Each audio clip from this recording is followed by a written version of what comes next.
What episode number is this? We're going. This is episode 26 of the Weekly Anabolic. Welcome back, everybody. It's your boys. This week we're doing a little bit more Q&A style, so we've got some questions and answers for you. And probably some other tangents, and of course, our regular banter. So stick along with us. Maybe we'll answer something that you've been wondering about. And if you don't make it to the end where I normally give this spiel, click that subscribe button if you haven't. Leave a like on the video. It helps us. It seriously helps the YouTube algorithm and helping more people find this podcast. So leaving a like on the video or even a comment would be greatly appreciated so that we can be found by more people. All right. We need you. We need you. Pointing to like and subscribe. Yeah. And if you're on listening to one of the audio versions of this, whether it's Spotify or Apple Podcasts or Overcast, or there's a million other different ones that this is on. Overcast. Share it with a friend. Share it on social media. Let the people know the greatness that is the Weekly Anabolic. Damn, that was good. All right, that's all I've got. Have a great one, everybody. Bye, guys. Brandon, what's going on, man? How you doing, Brady? I'm good, dude. I'm good. Crazy week, good week, bad week. I don't even know what like my weeks are like anymore. It's so weird. I feel like I don't train at all anymore. Yeah. I seriously feel like I never train because I still do. Like I only train 4 days a week. I train Monday, Tuesday, Thursday, Friday. I don't train on the weekends just because mostly scheduling things and when the gym is open.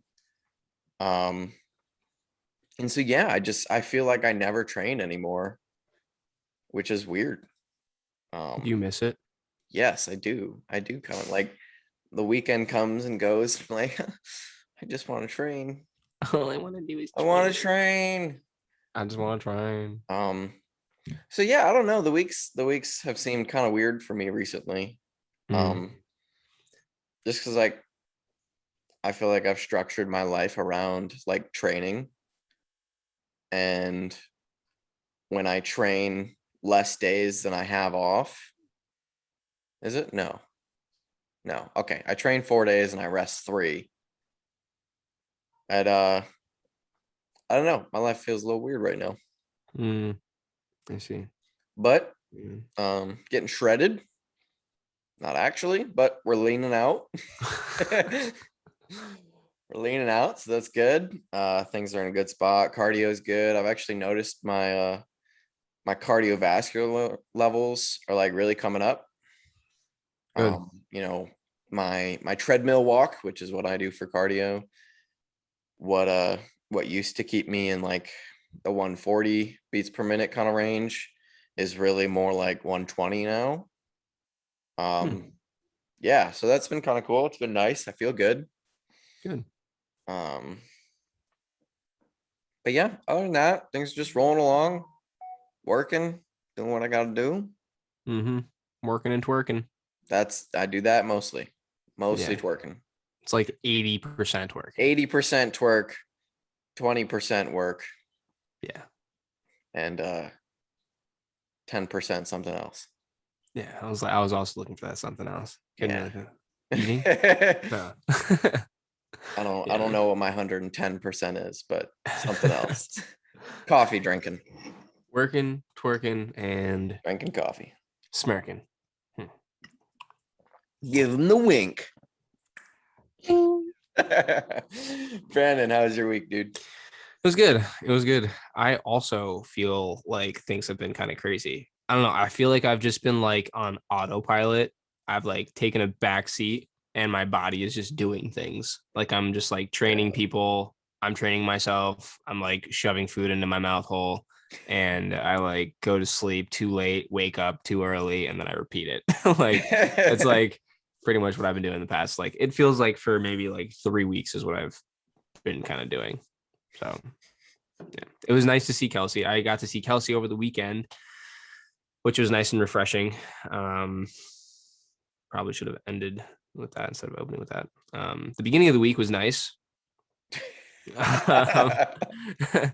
of the week was nice. The whole week itself was, like I said, kind of on autopilot. Just kind of like doing training a lot of clients still, which is good. And we actually just put up another, like, well, I think Trey Lee probably printed off another 3 copies of that free sign up. So I'm like, okay, like I'm actually considering just running like maybe just 1 or 2 more. She already put 1 down and there's already 2 people on it. So I'm like, okay. Like, yeah. So I'm like, all right. So here's my next business proposition for you. Yeah. And Brady is my financial advisor. Yeah. I have a few financial advisors. Brady is definitely one of them. So now, instead of it being completely free, do like first sessions like half off. Okay. All right. Be like, do a charge for the consultation. Okay. You know, especially if there's like this much volume of people coming in. Yeah. There, you do have to value your own time and your own clients, right? Because for every new person that's coming in and grabbing a free session is taking time away from the time you could be giving to somebody who's paying you. The truth is being told. Right. So now that you've seen that the demand is there and people want the service, put a minor cost to it, right? Still make it seem like a deal, because it is. But now at least get some money out of it. Yeah. There you go. So there you go. That's what's been good. Yeah. That's what's been good. Yep. What benefit does this have for Shirley? Oh, Shirley gets a cut, doesn't she? Trey Lee, yeah. Trey Lee, Shirley. Jesus. Hey, Shirley. Shout out to Shirley. Yeah, Trey Lee, she gets a little kickback from every like session that I have. Okay. So yep. So win-win. I get to, train, and I get to train for free because people that work there, they obviously get a membership for free, and I get to train my clients there, and they've, it's not like I have the equipment that you would find in a gym. Right. Just chilling on me. So I get to, give someone an actual like thorough workout. Now these people that are coming in, are you adding them to your email list? I need to have like emails before I have, but yeah, I actually do have an email list I actually do have a pretty decent email list, Brady. I think I should probably start pumping some emails. Dude, I send a weekly email. That's it. I send on Mondays, send out a weekly email, let everybody know you're still a person, give them some help. Something short, something sweet. Something to remind them that you're in their corner, kind of thing. Yeah, totally. I like that. So definitely add those people into your email list so you can keep in contact with them. And then for the people that didn't stay on after the free consultation, maybe later on they'll go, you know what, I should do this. Yeah. And then they know exactly who to contact because you've been in contact with them. Yeah. Right. You want to keep them up on the forethought. Yeet. Yeah. Yep. The frontal cortex. Yeah. Tips and tricks with Brady. Brady. Well, that's good, man. Business is booming. Business is booming. Dude. Going well. How is training actually going?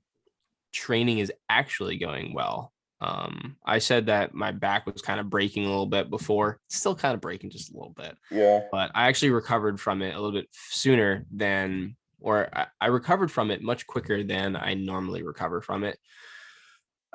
But I will say over the weekend, I did a lot of laying down, and I can definitely feel my back is pretty tight. So are my hips. Like I front squatted yesterday on Monday, and I usually don't train on Monday if I come back from Kelsey's, because I come back at like 2 a.m.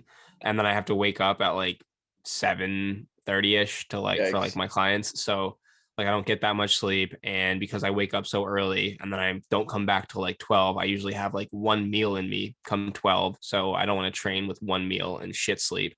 So I usually just like eat, or I try to eat as much as I can. And then I try to go to bed like a little bit earlier, but that sometimes doesn't happen. But I ended up training yesterday anyways. I said, screw it, just because I've been itching for it, like because my training frequency has not been as high because of my back, and I left for Kelsey's and things like that. So I was just kind of itching to train on Monday. So I trained I trained legs, front squatted. I felt a little bit tight kind of going into my warm-up sets on my front squat, but it did feel good. It felt pretty nice after I got to my top set. I watched your video on Instagram. Oh, my story. Yeah. Of my front squat. Why'd you fail that 6th rep? Dude, I should not have failed that 6th rep. What happened? I don't know. Well, okay, like looking back on it, I was too out of my head. Like I wasn't as present as I usually am. Like I usually like turn off and I'm like in my head, but I'm just kind of like going.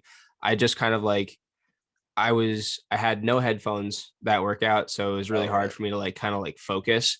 And I was actually really focused for that top set. And then just before I was about to step up, Ross came over, and I love Ross. Everyone loves Ross, but he can be like super goofy sometimes. And it just kind of like broke my concentration a little bit. So then I kind of just like stepped up to the bar and I tried to refocus myself. I rushed my setup just a little bit. And then like when I was in it, I felt really good. They look good. Like when I came up off my first one, I was like, I think this is 6. And then, like 2, 3, 4, and then 5. And then I really did think I was going to get that 6 rep. But I lost it out of the bottom, and I just lost my torso positioning, and I just dumped it. Shouldn't have happened. Yeah. I was kind of pissed at that. I think I could have nailed that. I think you could have muscled your way through that one. Mm-hmm. Yeah. I think if you just tell yourself you're going to hold on to the bar. Yeah. And not let go. And then you just like, all right, this is going to be slow or whatever. And then you just kind of work your way through it. Yeah. Now that I also think about it, the bar on that 5th rep, my hands weren't even on that bar actually when I came up. Just like and I usually don't lose it like that. And then I tried that 6th one, and yeah, it kind of fucked me. Yeah. Well, we'll get it next week. From watching it and, looking at rep speed, you've got it for 8, pretty easily. Mm-hmm. As long as you can breathe. That's the hard one to gauge with front squats. Is like your rep speed can be really good, but it's really easy to like run out of air.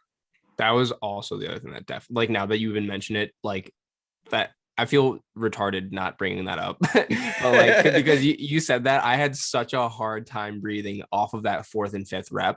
Like when I was breathing in, you could hear the air going in through my windpipe because the bar was up against it, and it was like yeah. But yeah, in terms of like strength and rep speed, you've got it for 8+. Yeah. Next week. Pretty comfortably. Yeah.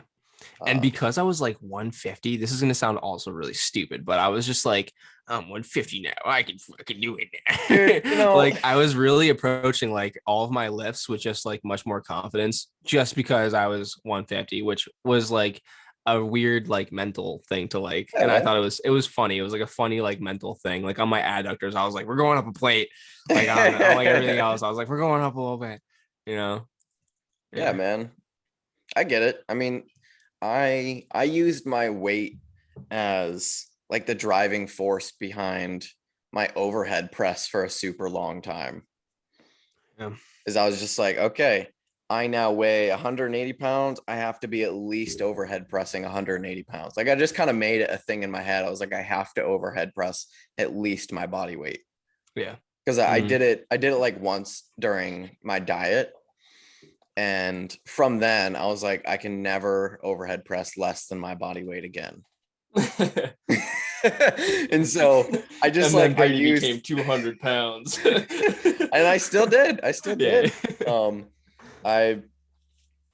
haven't really overhead pressed since, but I did overhead press 2 plates. So that was actually a much larger jump than just my body weight, but yeah, like using body weight as like a confidence thing is totally valid. Yeah, totally valid. Did it all the time. Yeah. And it definitely worked.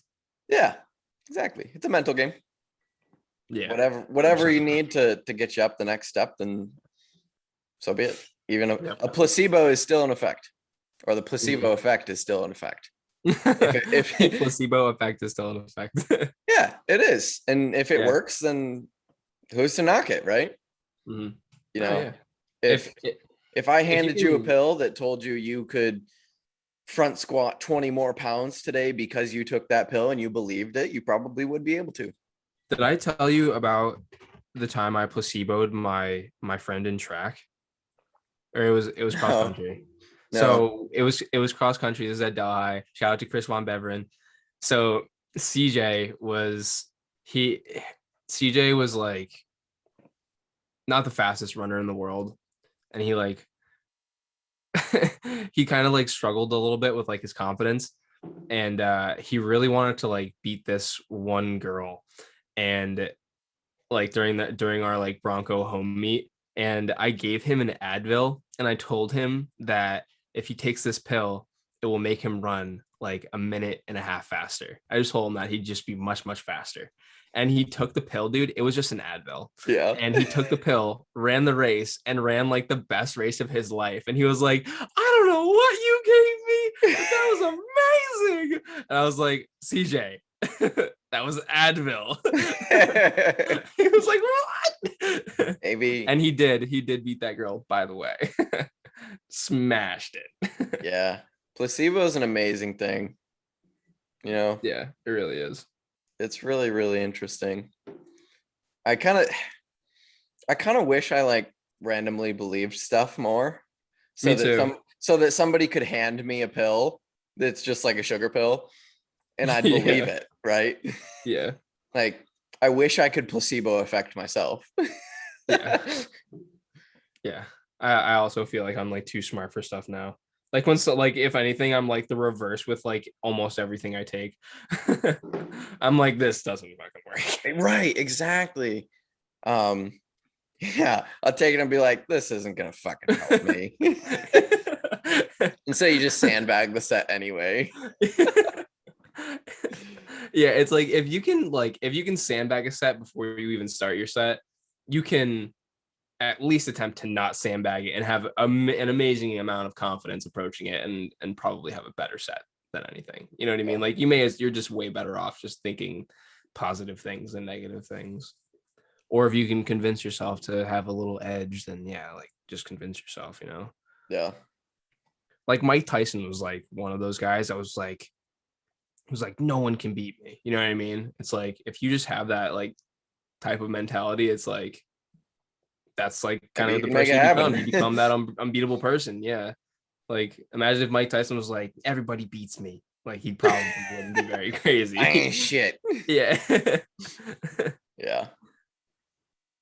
Yeah. Yeah. Anyway. So yeah, good week. Yeah. Nice. A little busy, but it was a good week.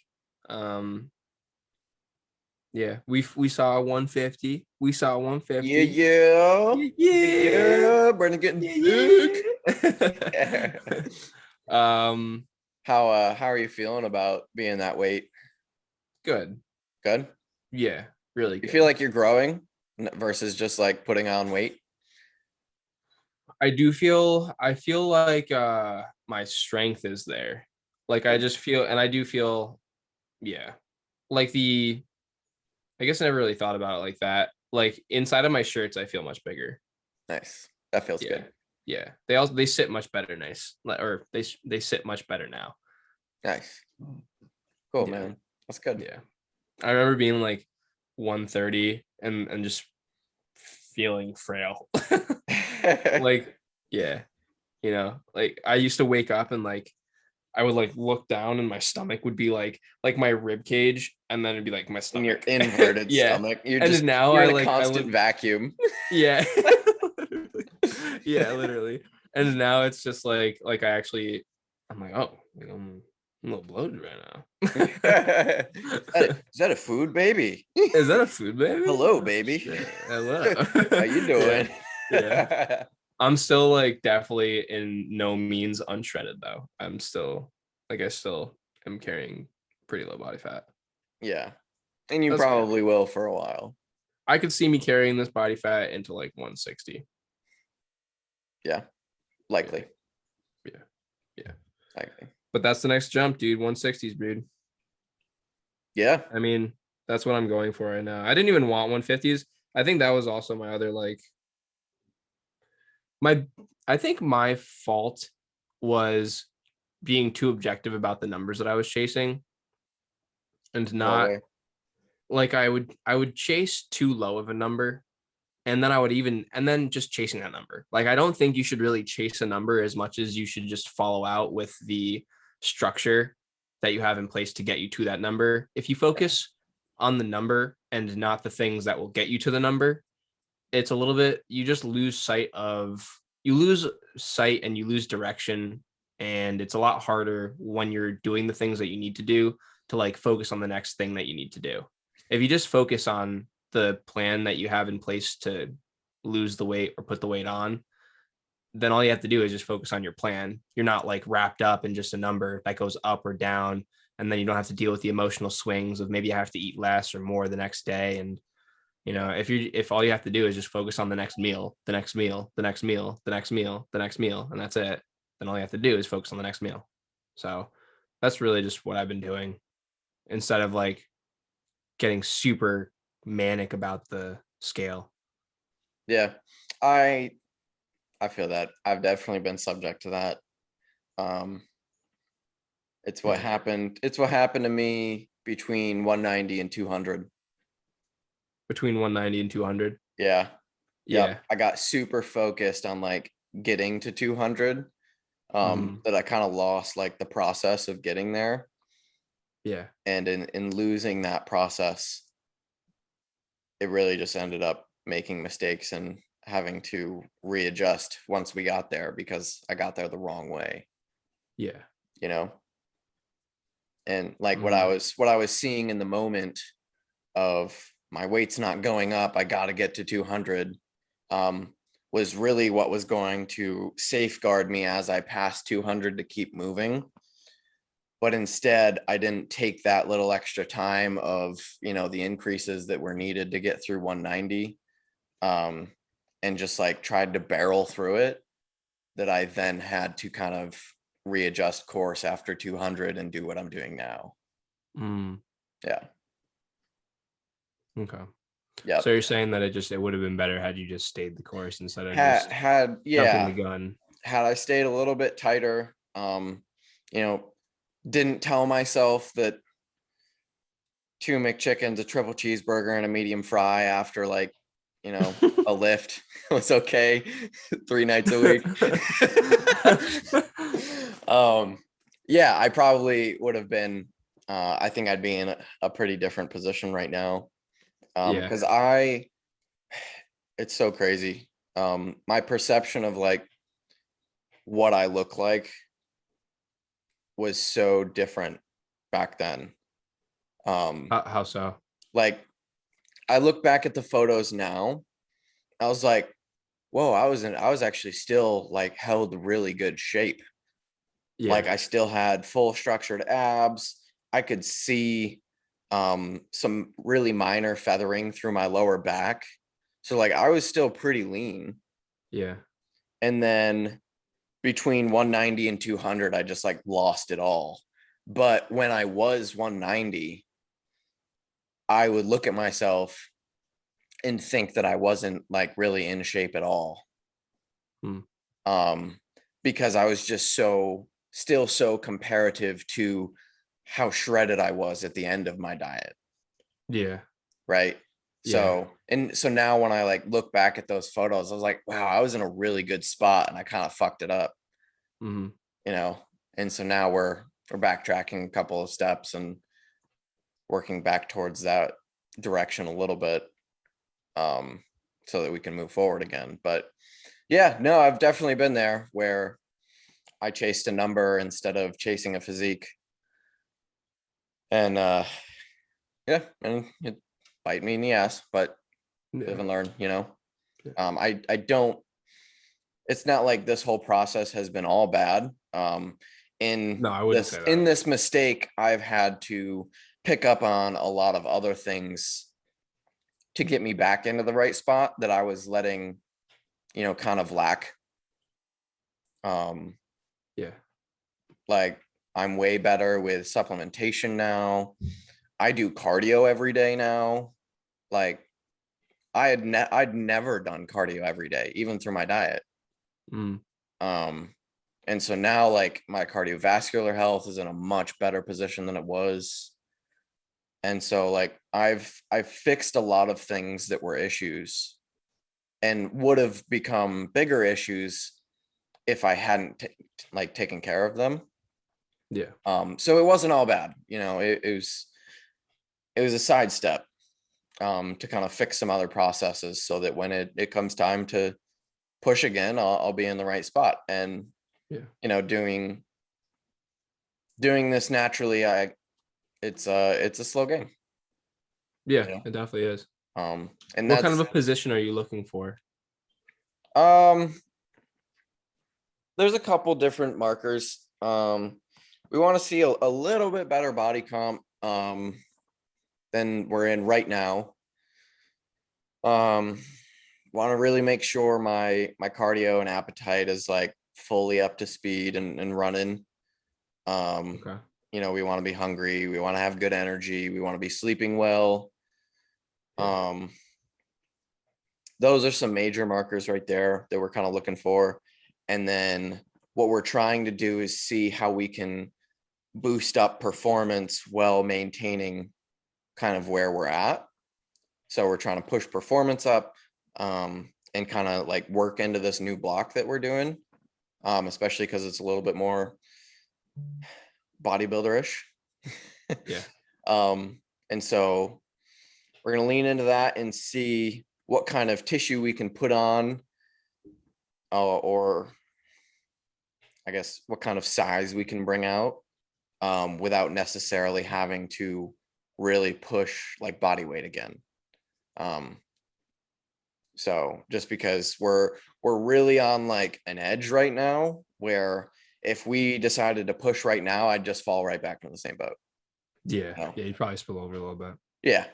And so we really want to kind of sit back and make sure I'm really structured there before we do any sort of push again. So right now we're just we're focused on kind of pushing performance and, you know, utilizing all of the different things that I do in my day to get me back to a well running machine. Yep. But kind of sucks, to be honest. Yeah, you're in like kind of like that stagnant. Dude, I feel like plateauing. Nick and I have talked about this. You know, I feel like I've been in limbo for like months. Yeah. And I kind of have. You've been saying that for like months. Yeah, right. And it's been really hard for me, honestly. I'm a very like go kind of guy, and this feels very much like it's not progress. And so I've definitely had a hard time with it. But in the greater picture of everything, this is important. It's important that this is done, and it's not like I'm not making progress. I'm still boosting performance. I'm still having really good workouts. My sleep is improving. My diet and appetite's improving. My cardio is in a really good spot right now. Like I actually enjoy my cardio now. Which is, I definitely can't say that I did when I started. But I now kind of see it as something that like, I actually really enjoy it. And maybe that's reflective of just like other things going on in my life where I'm just like, it's kind of nice to have like a space out from everything. Yeah. And I can just walk and sweat and, you know, be in my own world for a little bit. But I don't know. It's just, so it's not stagnant by any means. We're making progress on other dials. Yeah. Right. The It's like main all dial that the everybody looks at is your body weight dial, and you just keep trying to turn it up because that means you're getting bigger. But we're really working on turning up the other dials right now and getting me back to where I can actually efficiently run at Redline. Yeah, exactly. So it's not stagnant, but No. it's not as instantly rewarding as seeing like a body weight number change. No. Yeah. Right. Or like pounds on the bar. Right. Yeah. Yeah. So, but it's definitely a necessary like spring cleaning kind of a thing. Yeah, absolutely. Absolutely. This is a very important part of my progress. And it's definitely, it is the final stone before going, okay, it is time to like really ramp shit up and get big again. Yeah. Right. Like this is the final step that we have to solidify and make sure it's sturdy so that we're essentially rebuilding a foundation, right? When we dieted down, we built my foundation, 160 pounds, everything was in a good spot. And we built off of that. And now we're at a new point where that foundation isn't big enough and strong enough to hold what I'm doing anymore. And so we're rebuilding a new foundation. Yeah. So that I can build again. Yeah. And expand. Yeah, exactly. I'm building this whole little town, and I've built one building, which was 160 to 200-ish.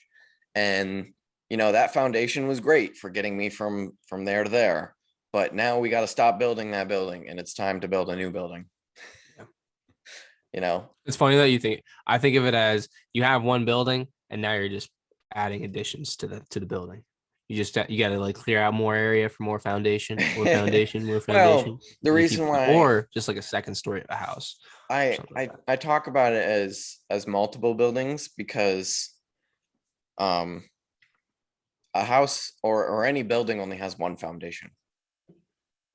Yeah, that's why you gotta like keep expanding. Which is but once you've built a foundation, you don't really expand the foundation. No, if you want to build if you want to build a bigger house, you would then have to, destroy all of the foundation. And instead, I'm just building, next to it. Anyway, so whatever analogy you guys like, just take either or, whatever works. Yeah. But yeah, I mean, and I'm working on other little things, trying to. I mean, I've definitely said this before on this podcast, trying to catch up minor things that had fallen behind. I'm actually really happy that I think I can report that I think my arms are getting bigger. Finally, I think I figured it out. Yeah. Yeah, I think I finally got it. Shirts are fitting tighter, even though I'm leaner. My arms just look bigger. Good. So I think making some damn progress there. We like that. That's some good shit. Yeah, so that feels good. Man, I've been having some really good push days, which is refreshing. Yeah. So yeah, it's been good. It's been good, man. Good. Yeah, dude. Sounds like a little bit weird looking, from outside looking in on what's happening, but with the grand scheme and plan between the Gloffinator and I, it all makes sense. The Gloffinator. Yes. We got to get him back on the podcast again. Yeah, seriously. Damn, dude. Yeah, I can't believe he smashed his finger like that. I know, it's crazy.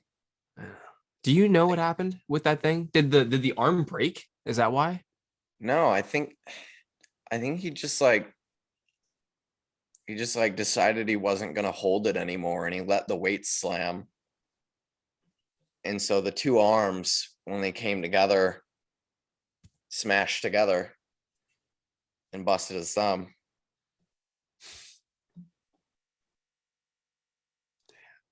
Yeah, that was at least my take on it. He just decided that he was gonna not control the eccentric. There you go, folks. Everybody control your eccentrics. added value. You won't fuck yourself up. In all seriousness, yeah, fuck. Yeah, rip to that thumb. Yeah. Hopefully it comes back. Hopefully. You have our love and support, Nick. Yes, you do. I don't think you watch this, but that's fine. Yeah, that's crazy. I did tell him, I was like, I'm just glad you didn't like do something else. You know what I mean? Like that was the last injury I was expecting him to get. Honestly. And I'm glad he got that injury instead of one that I thought he would get. Knock on wood. Yeah. So that's crazy. Anyway. Yeah. Control your eccentrics. Control your eccentrics, everybody. Yeah. I don't even know what happened there. So weird. I needed a different angle. Yeah, a couple different angles. Yeah. Can we get the instant replay on that? Yeah. He handled it well, though. He handled it well. Do you think it hurt? Huh? I said, do you think it hurt? Yeah. I don't know. I feel like if you just hurted. If you just obliterate your thumb, I mean, all the nerve endings are just dead anyway. I mean, dude, I don't know. Fuck. Like, have you ever smashed your thumb? Oh yeah, many, many times. That shit kind of hurts. It does hurt. But Nick like turned his thumb inside out. Yes, but it killed everything in there. It's like, man. And it was so fast. Yeah. Right? It happened so fast. It was really fucking fast. That was really fast. He like blew his thumbnail like almost off. Like it happened so quick. It smashed his thumb so hard that his like thumbnail almost came like straight off. I mean, his whole bone was crushed. Yeah. Like in that very last digit, dude. Like yeah. Crazy. That was a gnarly one. Crazy. Very. We won't review that one on the podcast. No. We won't look at that bad boy. No, that was traumatizing. It's harder watching it when it's like someone that you like know, and you're a good friend of them, and you're like, oh fuck, like you don't want to see her. That's why I was like, I don't want to see you get hurt, Yeah. But he said, fuck it, everyone gets to see me get hurt. So it was interesting to see, though. Yeah, it was. Like, I don't know. That wasn't didn't what really I gross me out. I just thought they were really interesting. No, that stuff doesn't gross me out either. Yeah. See, like if I was doing stuff though, if I was like an RN or something like that had to like either pull that nail off or like do something to that nail, that's not really my cup. That probably would have been a little gross. Yeah, but I can look at stuff like that and it's okay. But I remember in the AT room, someone had one of the football players, I guess, got his hand stuck between another teammate's helmet and like the post.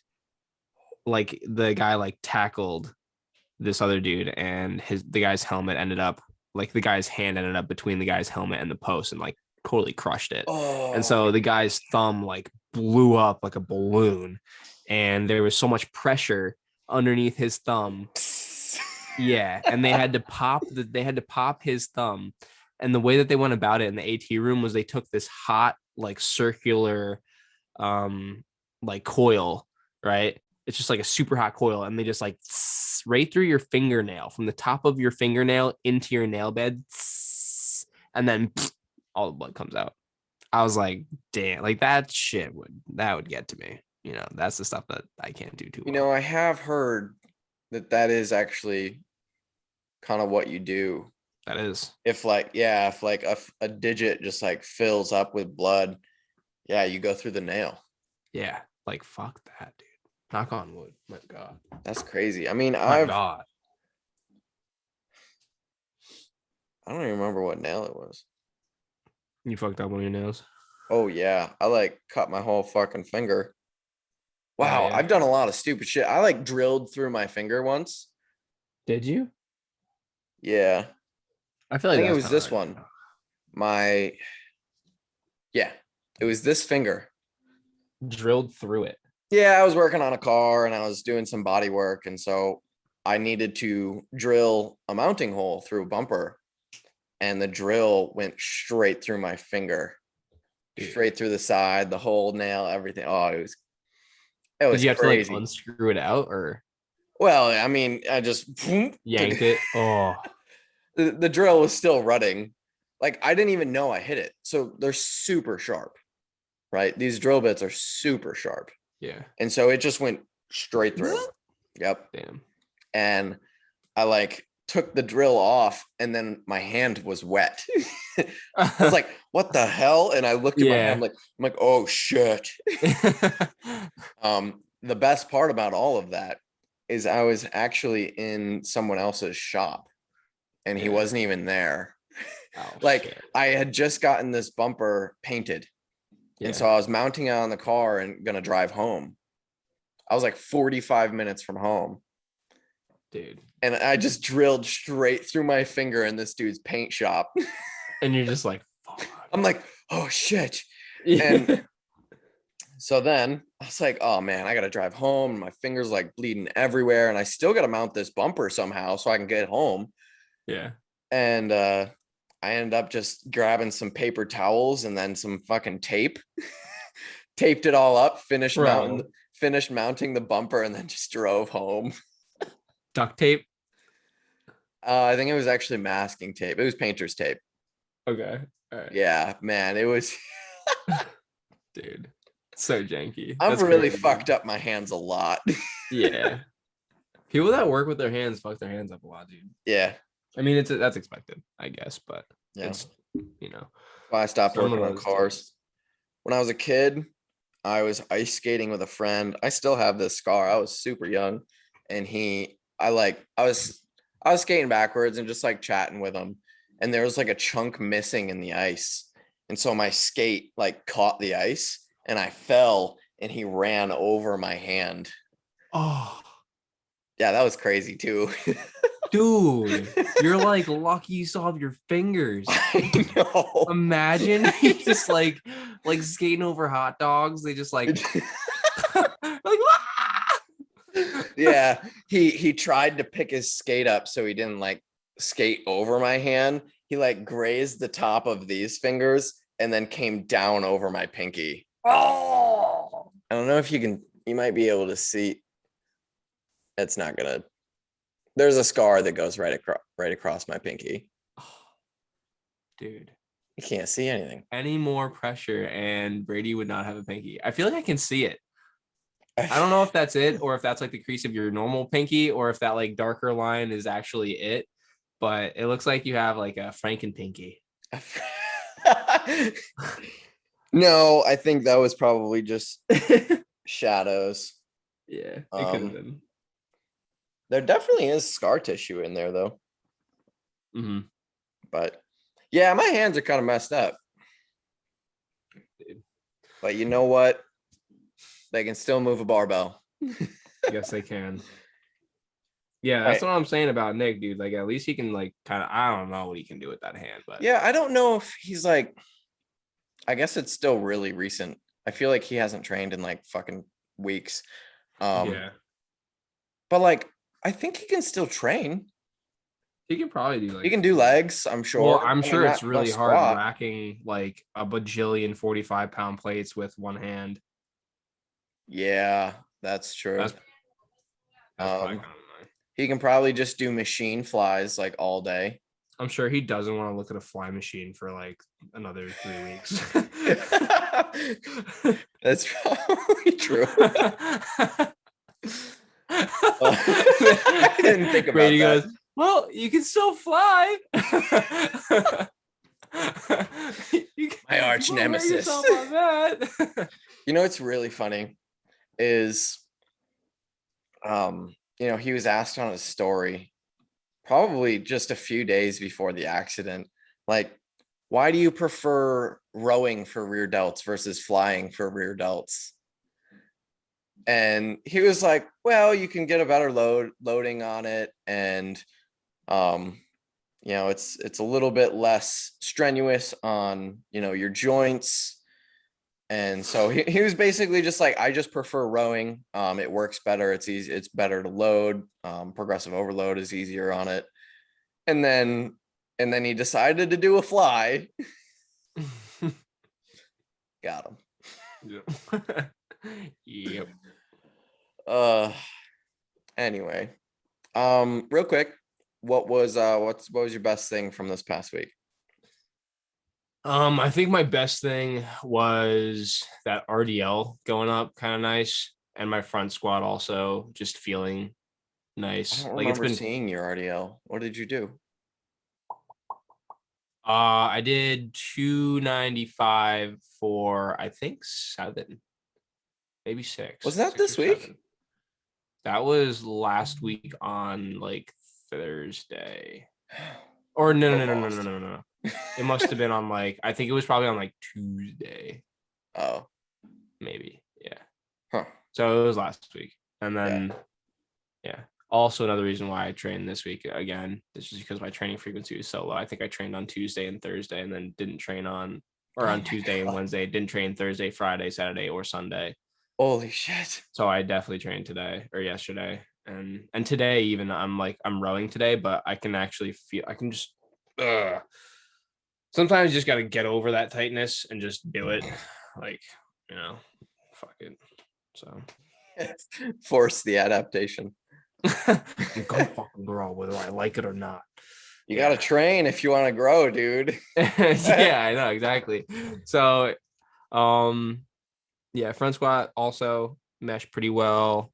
Yeah, all of my movements are actually doing pretty well, so that's like definitely like big win across the board. And my weight being a little bit heavier than it normally is, I definitely hit like somewhat of a that like this is like the point where it kind of like it starts. It's like, okay, now it's time to like really put some more mass on. It's like get to 160. So like now I'm stepping into this like new territory, which is kind of nice again. And I'm ready to like take that much more seriously. And yeah, the bad thing is I just need to find more time to like do stuff of my own now, like do like work for my business and things like that. Cause I was getting into that. And then I swear to God, dude, as soon as we started this like PT thing, like I've just gotten so much more busy. Yeah. And my clients are also like trying to find me more clients too, which at the time like wasn't working until of course now like everyone just wants to train apparently. So like now I went from like having like a decent load to now like having a really a fine amount of people that I'm like, okay, like now I'm actually at a point where I'm much more like I can like be like picky and choosy about who I want to work with. And if someone doesn't want to work with me, it's not a big deal. You know what I mean? Like it's because there will always kind of be someone else. Maybe like this is the point where you should be at. Like I remember someone saying that like, yeah, it's one of those types of jobs where you'll have people come through and people leaving as well, but you need to do what you can on your part to run your business so that you have a continuous flow of people coming in so that when the people do decide to leave, you don't feel some type of way, you know, which you should never feel some type of way if a client leaves. If a client leaves, it's just on the client and that's fine. It's whatever. And it's on you as the owner of your business to make sure that you have the clientele coming in so that you don't feel some type of way, you know, because I know that a lot of people do. And I've been there. I've been in that situation and I've felt like that, especially like very early on. You're kind of like, you're looking for clients and you really like, you'll work for any amount of money and even for free as long as, you know, it's kind of crazy. And and someone drops off and and you're like, oh my God. And then you take it personally. Yep. Yeah. And you feel you feel like on top of the world because it's like, okay, I'm comfy now. And then as soon as you get comfy, dude, anything can happen. And then, you know, you got to be ready. So yeah, just trying to find more time and doing more like maintenance stuff for the business is really the thing that I'm kind of like struggling with right now. Yeah. And getting a hold of, I should say, not struggling with, just getting a hold of it. Yeah. It'll come. What about you, Brady? Best thing, worst thing?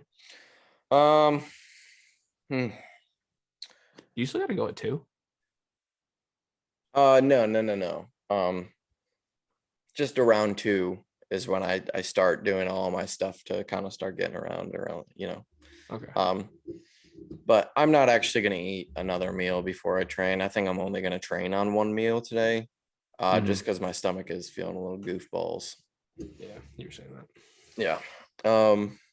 And it's legs. So the last thing that I need is more food in there to feel a little bit goofballs.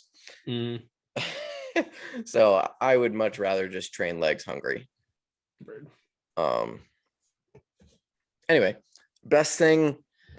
This is a hard one, man. My training has been so fun recently. I have been having such a good time training. Good. It's really nice. Yesterday, my rows looked so good. Which was really cool. You know, I wasn't doing like anything mind-blowing for me in terms of like load, but I was just really happy with like the cadence and look of how the rows went, and it felt really good. Cool. Like I've gone back and watched the video a handful of times and been like, that was a really nice looking set. Yeah.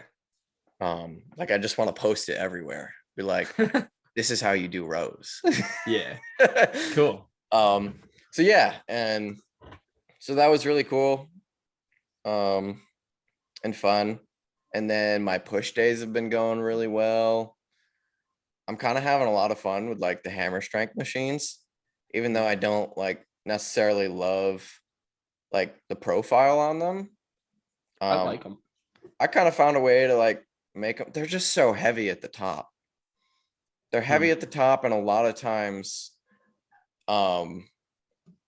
their path when you come into the bottom, a lot of times they shrug you up into your ears.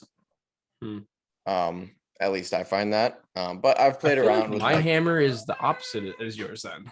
Mine gets heavy. Mine is heavier towards the end, or like at the beginning. And then it gets lighter as it drops off towards me. Nope. These definitely get heavier. Yeah. But yeah, I've actually really been enjoying that. It's been fun. So yeah, a lot of good things been going on with training. Food's been really consistent for the most part. So yeah, lots of good things, bad things.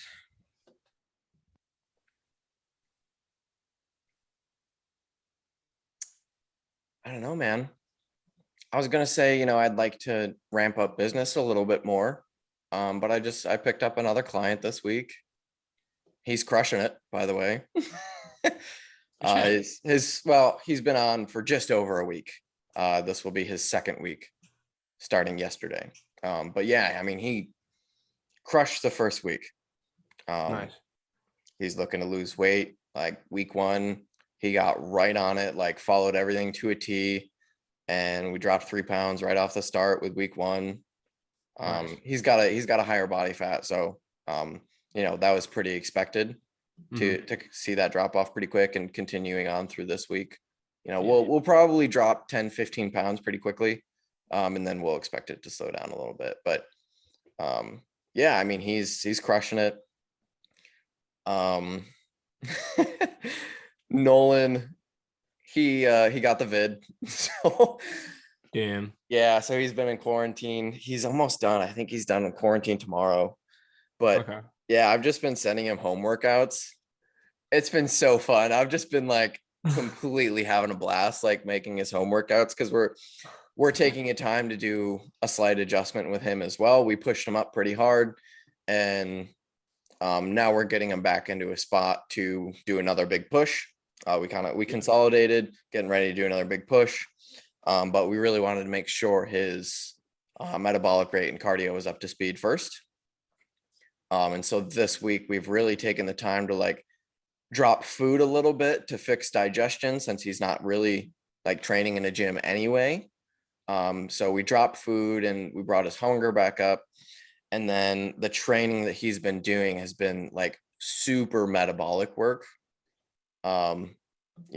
Circuit type training, cluster sets. Yeah, cluster sets. I had him do what I called a super Murph the other day, where you run a mile and then do you know what a normal Murph is?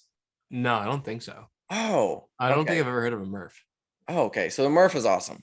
You run a mile and then it's 100 pull-ups, 200 push-ups, and 300 squats, and then you run another mile.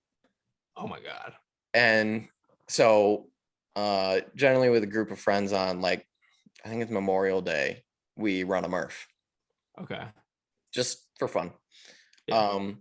But last Memorial Day, I was I was doing my whole diet and all that stuff. I'm like, I'm not running. I don't want to get hurt. And I haven't run in forever. And I don't do cardio really anyway. And I'm already pretty fucking like beat. So I was like, this is what I'm going to do. I'm going to do 200 pull-ups, 300 push-ups, and 400 squats. So I added 100 reps to all of the exercise. Yeah. And so for him, I was like, you're going to do a super Murph. You're going to do the mile and then do 200 pull-ups, 300 push-ups, 400 squats, and then another mile. Yeah. And so that was his workout the other day. He's like, dude, that was awful. It was like the worst thing ever. Yeah. But it was super fun. So he's been getting all that in check and just like working his way through quarantine. But he's going to be in a really good spot to like push up again. Good. So yeah, that's been. Has he lost any tissue, or is he still just maintaining everything? Oh no, I mean it's 10 days. Yeah, it's 10 days. He's not losing tissue in 10 days. He's still eating. He's like, he didn't really get sick or anything. He lost his taste and his smell, but other than that, he was perfectly fine. Okay. So like, yeah, he's still training, like he's doing his metabolic work and he's still eating and recovering easily. So yeah, no, he's in a perfectly good spot. Yeah, but yeah, we're probably gonna bring him down a couple more pounds and then make sure we're good to push again. But yeah, so he's in a good spot. New clients in a really good spot. One of my longest clients, he's also in a super good spot. We're coming up on like a 40 pounds lost mark. Wow. Yeah, so he's crushing it. This is one of my clients that we've had to take like breaks and stuff, like diet breaks, and he'll just like pull back for like 2 weeks, and then he gains like 5-10 pounds in that 2 weeks, and then we're like, all right, back on it, and then we hit a new low, and then we run on that for a little while and hit new lows, and then he's like, I need to take a break, and then he gained 5-10 pounds, and then we just keep rolling it back, but the overall trend is just like straight down. And good. Yeah, so he's crushing it. He's on a really good run right now. When just before he started with me, he was like 280. And now we're getting ready to cross 230. Dude. Yeah. That's huge. So yeah, this has been pretty life-changing for him, which is awesome. And it's so cool to like see the things that he's starting to enjoy doing. And like, he's enjoying cardio and just like walks on the treadmill and stuff like that. I'm like, rock on, man. Good shit. Rock on. That's great. And his girlfriend is also one of Haley's clients, and she's crushing it too. They've done it together. That's pretty cool. So yeah, it's been pretty cool. So yeah, everything is really good in like the client world. But I would like to pick up more clients. Man. I think I'm in a position where I'm fully ready and capable to take on more clients, and I feel pretty good about it. So yeah, that's what's going on. Not too much really is bad. Also good. Just rolling. It's hard to complain. Honestly, I'm sure there's things that could be bad, but it's really hard to take a look at everything that's going on in my life and think that something could possibly be worth thinking it's bad. Not that it would do anything for you, right? And exactly, it wouldn't. I could think of a bunch of stupid little things that are really frustrating, but it wouldn't add any benefit to me. So really just trying to be happy with, you know, where I am, what I'm doing, and where my life is at. Yeah, and what you got. Yep. So not a lot of people do that, dude. That's like a hard. big thing that It's hard. Yeah, it's not easy. And I, but admit it though, like, have you always been like this?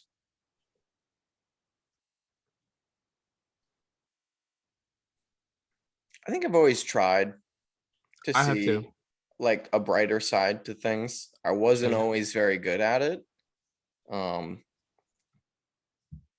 But I've definitely always tried Yeah. to like recognize that being overly upset about my situation is never going to actually benefit me.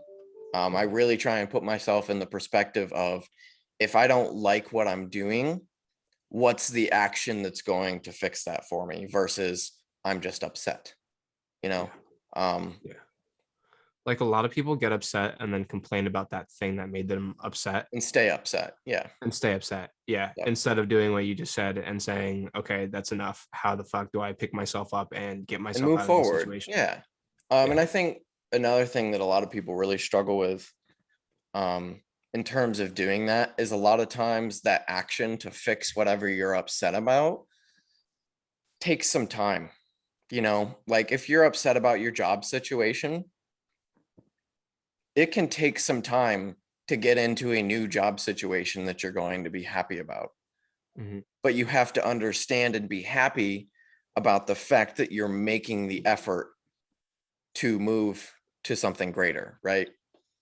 Because yes, you go to the same job every day and you're upset about, you know, you don't like it. But if you know in your head you're doing everything you can to get in a better place for it, then you're doing, you know, everything in your power. You don't be upset about it anymore. Because you know that with due time, the actions you're taking are going to result in happiness, or you know, removing yourself from the displeasure of whatever you're doing. And a lot of people have a hard time accepting that sometimes they have to continue to do what initially made them upset while they build the groundwork to move to something else. Because sometimes, you know, fixing and creating that happiness isn't always a one day kind of thing. You know, it does take some time. Yeah. People like the immediate gratification. Yeah. Like I've been working for Corning for a long time now, and I'm not necessarily happy working there, but I know I'm doing everything in my power currently to get to a point where I don't have to work there anymore. So I have nothing to complain about. Yeah. You know, it's like me continuing to be upset about working for Corning isn't putting me in any better position. So I'm not going to waste my energy there. I'm going to control everything that I can control, and everything that I can't control does not deserve any of my energy. Yeah. And that's really it. Yeah. That's it. You know, it's directing your energy. Yeah. It took Kelsey tried to apply for the Army or the Air National Guard for like almost like, I think, like 5 years. And that entire process was not in any means fast, but she wanted it, you know, and every time we would go through more paperwork, you know, she would go to the doctor, you know, she would get her paperwork signed by the doctor, then she'd give it to her recruiter, and then they would wait and wait and wait weeks and weeks and weeks, and then just to need another piece of paper, you know, and like that kept going on for literally like years. And she was like, so many times, a number of times, she's wanted to just say like screw it. She wanted to say screw it and just stop and just not even try, like it wasn't worth it.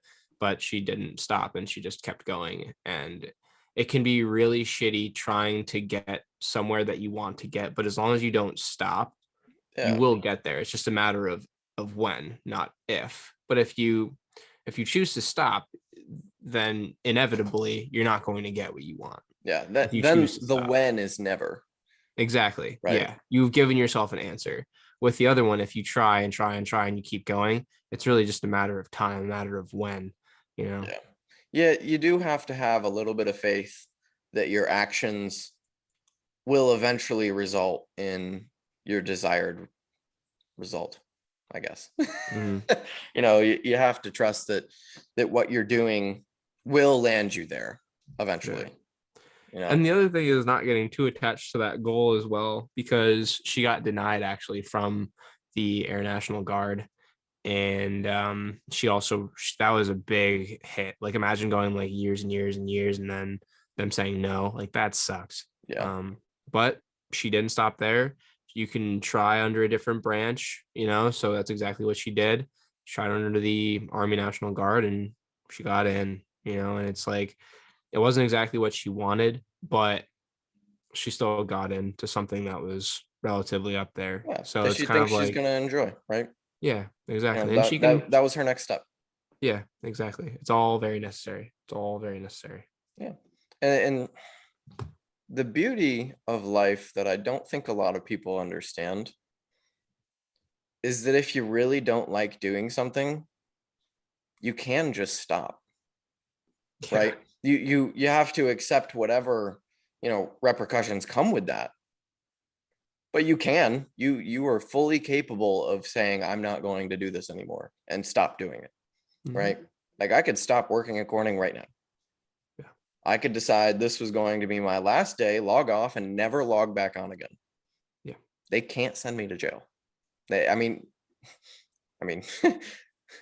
even though that can be a repercussion for if you want to do something. But Corning listening in right now, like, what the fuck is going on right now? In specific to this situation, and a lot of people that don't like their jobs, like, if you really hate it that much that it's controlling every day for you, that you're so upset all the time, just fucking quit.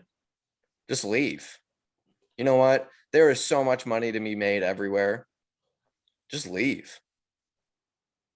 If you don't like it, there's no point. If you come back from work and you cry every day, you need to leave. Yeah, like, you need to leave and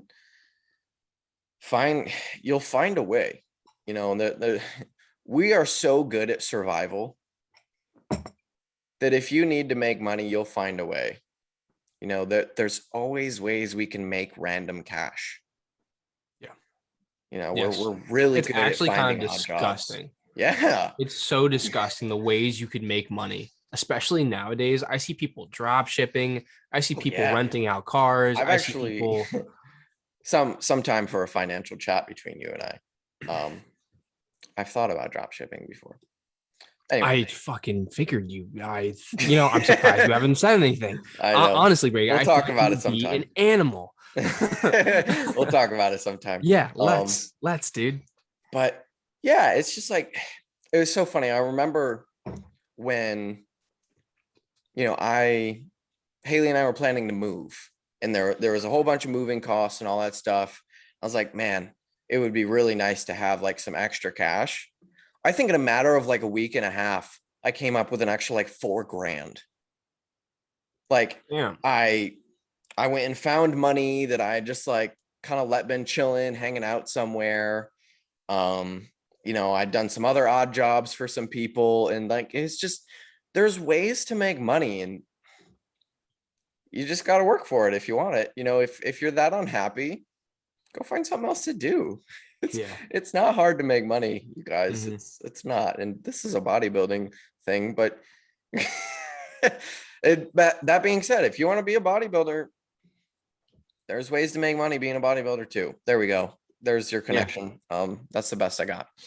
But yeah, like, I don't know. There's no place, there's no time in this world for any of us to just like inherently be unhappy day after day. Yeah, no, there really is. Because you feel no time. Because you just feel some construct to show up. You want to know the most pointless? I have this story that I say that literally embodies that, where you've got that guy, we've all seen him in the city. He's on the side of the road and he's holding up a sign, and the sign says, "The end of the world is near," and you got this guy and he's worrying, he's complaining, he's worrisome, he's sad, he's upset, he's angry at the world, it's going to end soon. And all he does is just spend his entire life just worrying about the impending doom of the world, the impending end of the world, right? And then what happens? The man dies. And then what happens? The world continues on. It just keeps going. Like if you spend your entire time, your entire life just brewing and being mad and complaining or being worrisome, it's like that's how you're going to spend your entire life. So if you choose to spend it like that, that's how you're going to spend it. And I think the more that you think about it, you probably won't want to spend it in that state. You want to spend it in a more happy state, if anything, right? Because we're here to live and enjoy, life, not to just fucking pout and be upset and then die. Yeah. Accept that you like your you like or don't like your situation, and then, make an action that will either continue you to be happy or change whatever is going on, Yeah. Too many people are like upset and then don't act. Yeah. Yeah. So crazy. It's so crazy to me. Mm-hmm. This was supposed to be a Q&A episode. I was gonna say, are we gonna should we run some questions real quick? Yeah, you want to run a couple? This is what happens when we don't talk all week. I know. We don't get to chat and catch up and talk about life. The podcast is literally just a chat between Brady and I. People are like, what the fuck? Yeah, that's all right. You know what? If you're watching this, we love you. And if you're not watching this, well, then you're not watching this. So fuck you. All right. Let's rip some questions real quick. All right. I'm gonna go right from the top. And this is what everybody really wants to know. I'm wanting to get serious and looking at starting my first cycle. Girlfriend and family are against it. Any tips?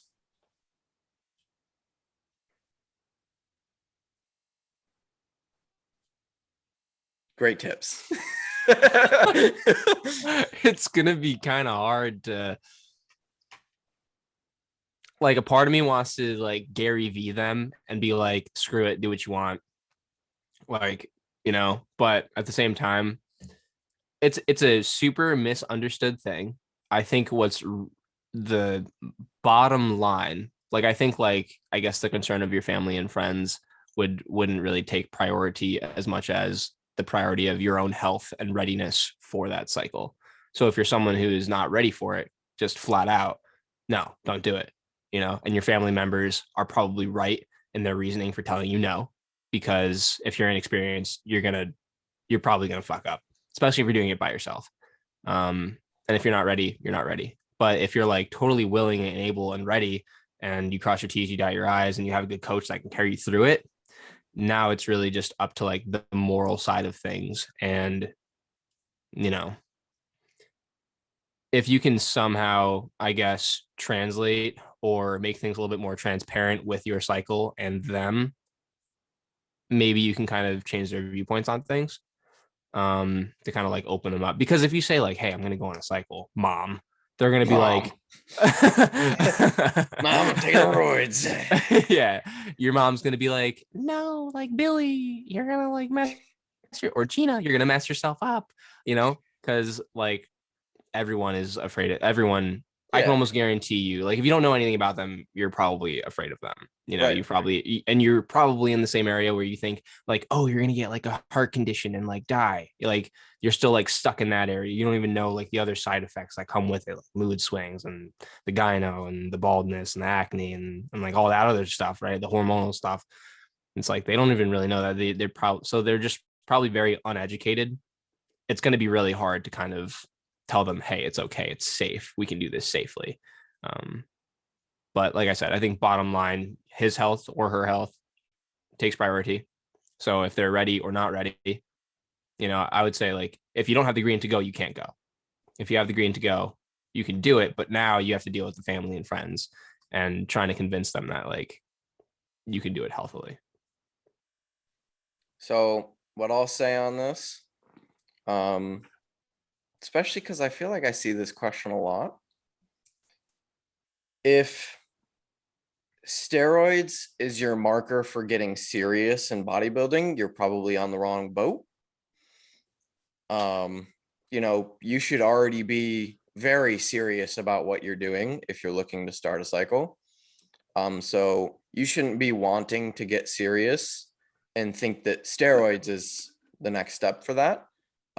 Your diet and training and recovery should all be like to the fucking max. And then if that's the case, it will likely be very apparent to your girlfriend and family that you are serious about this. You should already be serious about this, by the way, and it should be you should be training, eating, and sleeping as if you're already on steroids. Right, exactly. And yeah, so it should be very apparent to, your loved ones that this is what you're doing and this is what you want to do. And so then it will become a natural progression to the next step. And it will probably be easier for them to swallow that you're doing that. But likely they see that you're in the gym, sometimes, and you still eat whatever you want.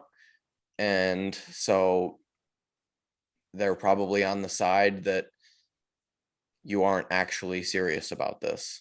And so why would you take something serious like steroids when you aren't serious about, the other parts of whatever this bodybuilding journey is? Yeah. Right. So when I see this question, generally I first lean towards you need to get serious at everything else first before you get serious at steroids, right? Because there's a lot more to bodybuilding than your first cycle. Yeah. Yeah. So that's my tip is actually get serious about, the 90% of other things that bodybuilding is. The other, I guess this doesn't answer the question in particular, because I guess the question was, what do I do if my am I ready? No. It was right? It was girlfriend and family are against it. Okay. Any tips? Gotcha. I guess I should also answer that. Do it really safely, and then wear really, really baggy clothes for your entire cycle. Okay, here's my actual tip for that. One, and I recommend this for anybody that's looking to, get on gear, is you should become very well educated with what you're about to put in your body and what it's going to do to you. Because as Brandon said, more than likely the people that are worried about it are undereducated. And so that makes it scary.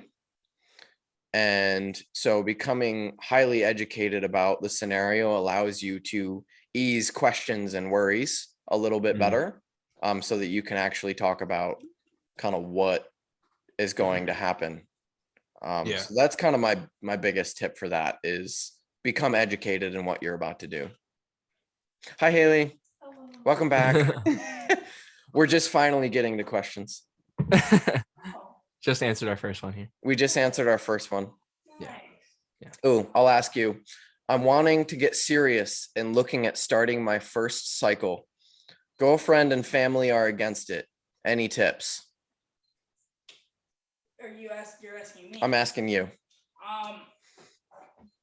Make sure you have a good coach and they know what they're doing. That's a good one.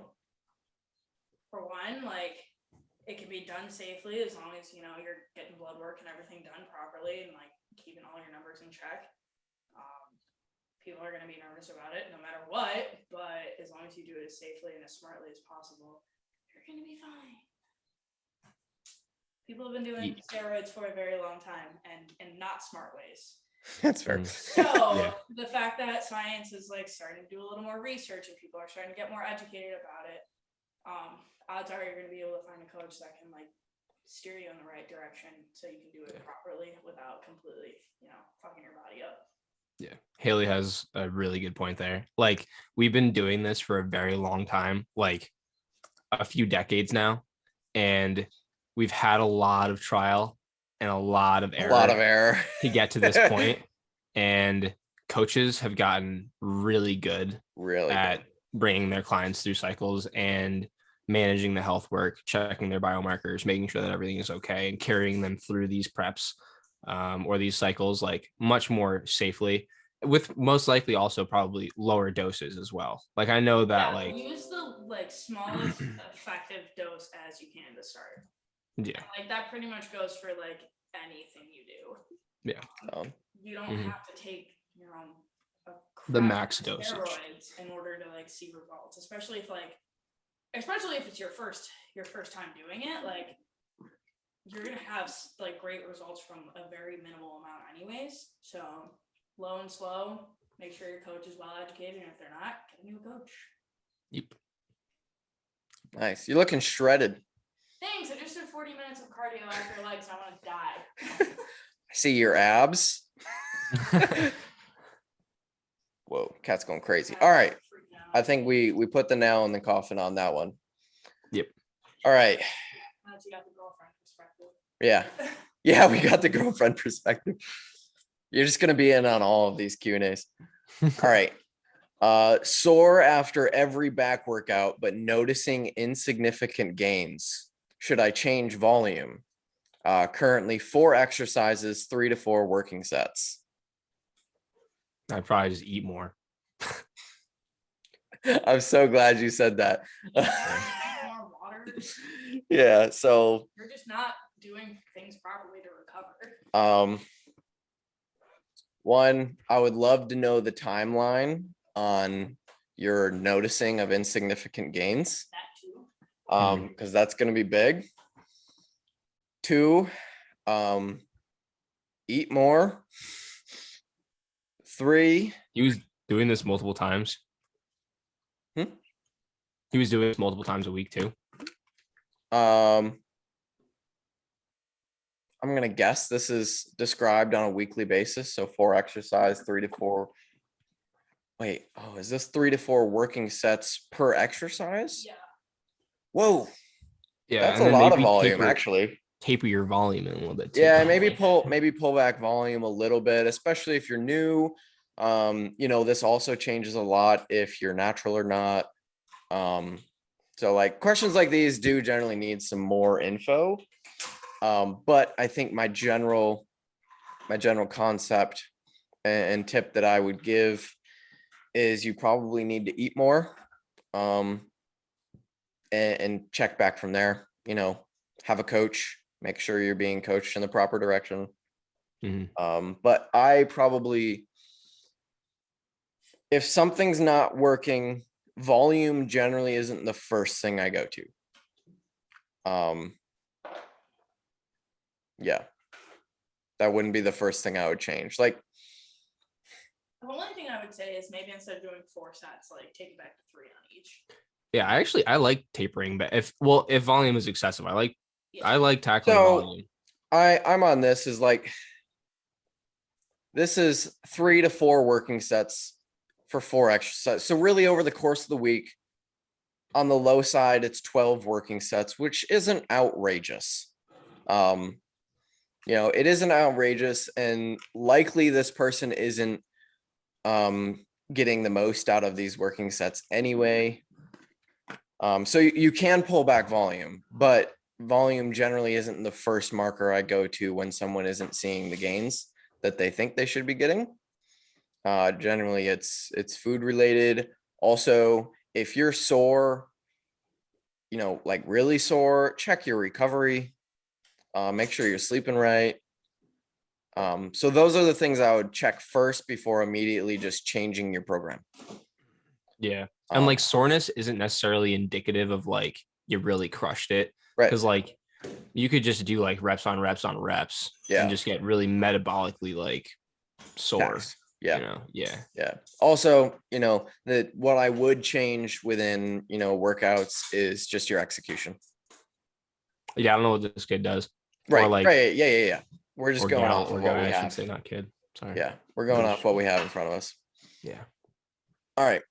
What's the most embarrassing thing you have ever done in the gym? Yeah. Does like a gym, like a basketball court gym count? Because this one time when I was wrestling, I sharted. That's awesome. I was in my singlet, dude. I was getting ready. I was like, I try to like squeeze one out from the side, dude. It was like, oop, a little bit extra. What's that? Whoa! I had to run to the bathroom, dude. I had like 3 minutes before I had to hit the mat. So I like, whoa, sprinted to the bathroom. Oh my God.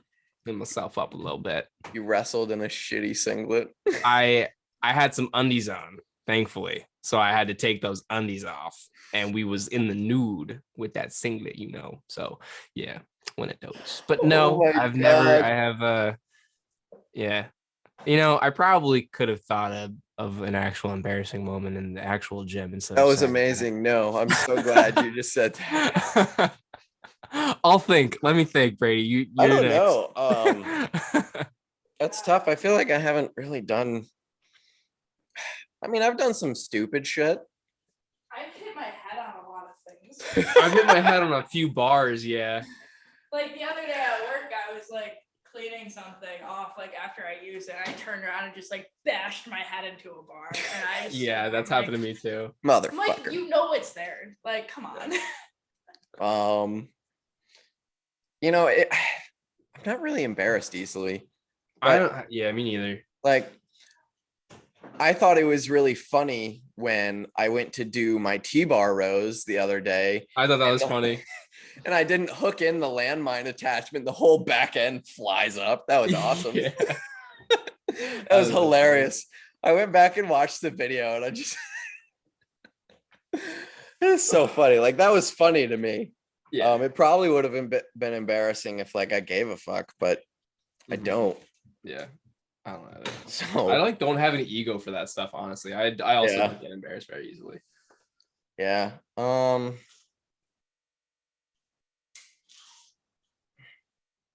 Yeah, I don't really have too much that's embarrassing.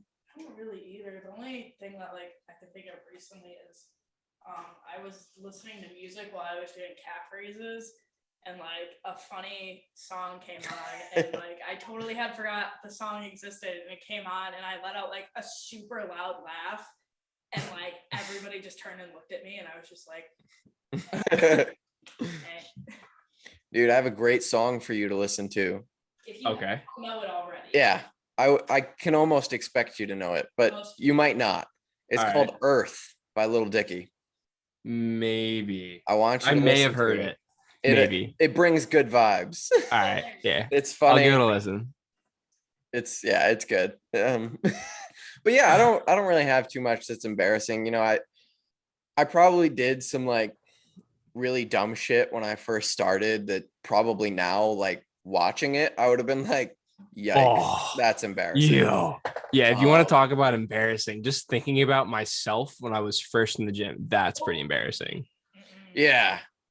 Like the things that I did, how big I thought I was, even though I was like just the smallest human being ever. Yeah, the amount of cutoffs that I wore when I first started.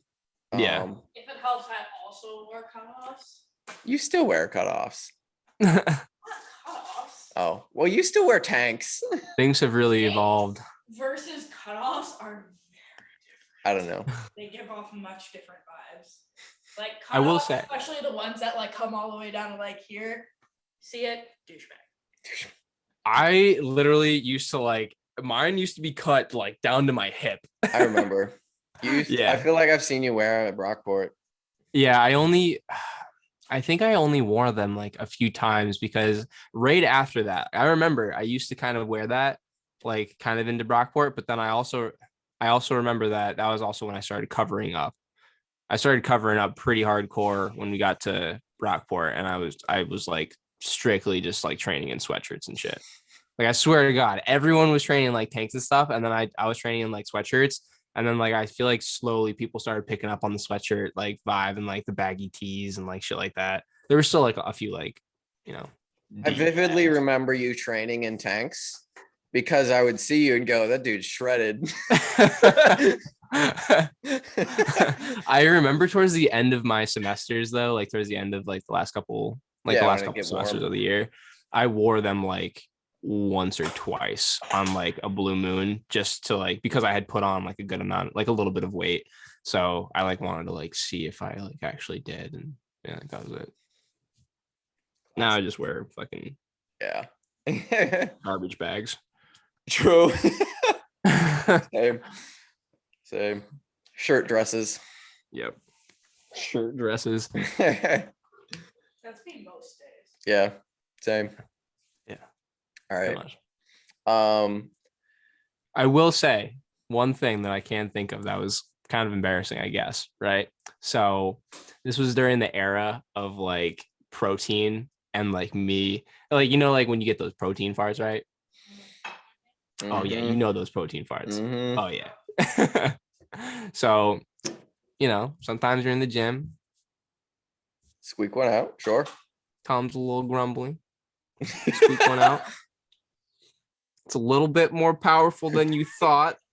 You said, damn. And then, unfortunately, some poor soul like walks through it.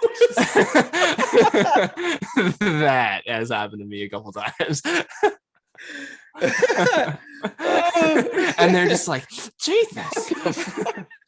Whew, they can like feel the cloud they walked into. The humidity changed. Yeah.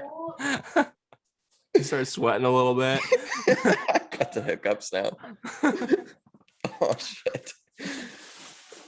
Oh man. Okay. Whew. Oh dear. Hiccup. Okay. Good/best training protocol for overall leg development for beginners. Hiccup. Shit. I gotta get rid of hiccups. So, best development for overall leg development for beginners. Is that what that was? Sorry, you want to try that one again? Try that again. Who, me? Yeah, you just. You just said best development for overall leg development. Best quads for developing legs. Best quads for overall beginners developing the good best training. Holy shit. I thought you were actually saying it over. I was like, no. Okay. Good/best training protocol for overall leg development for beginners. I got the hiccups. Would you like this one, Brady, or you want to try to get rid of? I need to hold my breath for 20 right, seconds so I can get rid of these hiccups. I think the good/best thing you could do as a beginner for solid leg development is A, frequency, and then B, diversity. So making sure that you cross your T's and dot your I's, you have a hip hinge movement inside of your programming, and you have a basic squat pattern movement, and you also have like a unilateral loaded movement as well. And then you're most likely going to want to do that 2 times a week. On like first week, you can probably prioritize more like glute ham exercises, more hip hinging exercises. And then on like a B day, you could maybe prioritize more, like knee and hip movements, like squat pattern kind of movements. And then of course, just throwing in your like unilateral movements where they're needed. So just making sure that your program is full in terms of leg development. Like if you have like an upper body day and you have like a full body or like a full upper day, right? You wouldn't just leave your chest out and only do your back, vice versa. So if you have a lower body day, think about your squat patterns and your hip hinging patterns almost like a push, like a chest or like a back kind of a pattern, right? Yeah. And Brady's hiccups are gone, ladies and gentlemen. They are gone. Just in time. The holding breath always works. Yeah, so that was really well explained. I was going to keep it way simpler than that. Do it, Brady. I was going to say, for beginners, focus on moving well and getting strong while moving well at the basics. Yep. So pick basic movements. The leg extension is not one of them. And then learn how to perform it well and get really efficient at it. And then just focus on progressive overload within those movements for as long as possible when you're first starting. You've got a lot of runway before you get so good at it that it's going to overly fatigue you.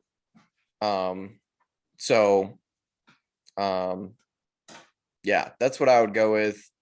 I agree with your frequency, high frequency, low volume, and diversity across basic movements, including a unilateral exercise. So yeah, you definitely dug that down perfectly, I think.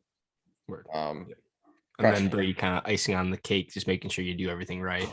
Yeah, just simplified, what I think is really important within that program is to focus on getting strong, and the leg development will follow. Yeah, I gave the what was it? The content. Brady gave the context that the content needs to be in. Yeah. We kind of already answered this one, but we'll recap it briefly. What's your advice for someone doing their first cycle and doesn't want to fuck up? Take too much, in parentheses. Take too much. Question mark. Well, how do I not take too much? But okay, yeah. All right. Make sure you have a nice coach, or you have a smart coach. Don't do it yourself. Yeah, don't do it yourself. Have someone do it for you. Make sure that they're smart. And like Haley said, what was it? Low and slow. That was good. Low and slow. Use the minimal effective dose. Yeah. And that's pretty much that. Yeah, I'd agree. Again, I'm gonna essentially reiterate exactly what was said in the first cycle question. Get a good coach. And maybe we should go over that on like, how do you know what's a good coach? Because there's lots of coaches out there that have taken steroids that don't actually know how to teach someone or coach someone through taking steroids. So kind of how do you know? And every coach is gonna tell you they're a good coach too. Right. Yeah. And I've seen it plenty of times. There are lots of coaches out there that will throw you on a stupid big cycle. Bro, I know. Anyway, we'll get there in a second. But my advice, get a good coach, which we'll go over in a second, and educate yourself. Don't be a passive receiver of information, I guess. Don't blindly take information. Definitely do your own research and research. Yeah, and educate yourself on the studies behind what you're taking, and you should know what compounds you're looking to take, and you should have a relative plan of what you think you want to do first, and then be able to have that conversation with your coach, actually. And that's a really good way to kind of decipher out a good coach, if you have one or not, is if they're willing to talk with you through what you think is right based off of your own research, and educate you on why an adjustment may or may not be needed. That's a really good thing for really any facet of coaching, is that you should be able to have a conversation on something that you think you've learned, and they should be able to have a conversation back with you on whether that is true or not, and why, and what possibly could be better based on studies. Or I don't like to fully knock out anecdote, just because this field of study is so new. The anecdote is actually still super valuable within this field, because there's a lot that hasn't really been tested still to this day, especially on people that are actually within this sport, right? There's a lot of studies that get tested on the average human, but not necessarily trained individuals, and those are two very different populations. So I still give anecdote a lot of merit up to this point, because bodybuilding still is a new science. And it's not necessarily a smart people science. It can be, but it doesn't have to be. It's gotta be. I think looking for flags in a coach is also something that can help determine whether or not they're a good coach or a bad coach. I would actually suggest working with that coach ungeared first, because they probably don't know what you're like ungeared. So if you just kind of like step under someone's wing and then you just start like gearing up and they don't already know like your previous biomarkers and things like that, like that's kind of a flag. Another flag would be like not checking in with you well enough, not checking other health markers like your blood pressure and your cholesterol and your lipids and things like that. That's a really good point. Real quick. If you're looking to get on cycle with a coach, if your coach does not ask to see blood work, you probably should just go to another coach, especially if you value your health at all, which you should. I think that's a really important point, and I think a lot more coaches are working towards that now. But you should want the best for yourself, especially when getting, taking this next step and adding in this new variable, keeping track of your blood work and other health markers, should definitely be a big part of your, the coach-client relationship there. Like that should be a number one priority for your coach. Yeah. When the conversation comes up about, I think I want to start a cycle, your coach should pretty quickly go, all right, get your blood work done. We're going to go through it all. Make sure we're in a good spot, right? That should be number one. So yeah, anyway, keep going. If they, no, you're good. Yeah. If they throw a fuck ton of things at you, they throw like a giant cocktail at you, it's also kind of a flag. Like Haley said, you want to start with the least amount of things so that you can like a minimum effective dose so that, you aren't as susceptible to like side effects and things like that. And it was interesting. So when I was talking to Nick about steroids, he basically mentioned like they're not side effects as much as they are just effects of that drug. And it's just different the way that those effects come out in certain people. And it can also be different with the dosages as well. So like starting on like a lower side than a higher side and making sure that you're not taking like a shit ton of things.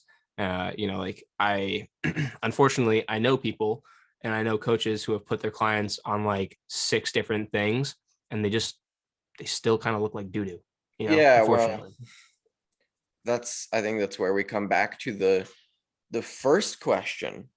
And, I really try to make a serious point of you should be fully serious about every other piece of bodybuilding before you decide that steroids is what makes it serious for you. Yeah. Like if you can't even squat, right? Like if you can't squat, right? Yeah. But you want to go on a cycle, it's like you need to rearrange your priorities. Dude, if you can't even master your basic nutrition, you shouldn't even be touching steroids yet either. Yeah, exactly. You have to master and be very meticulous about every single natural thing first before you try and add something else to it. You should be fully capable of manipulating your body through natural processes before trying to manipulate hormones.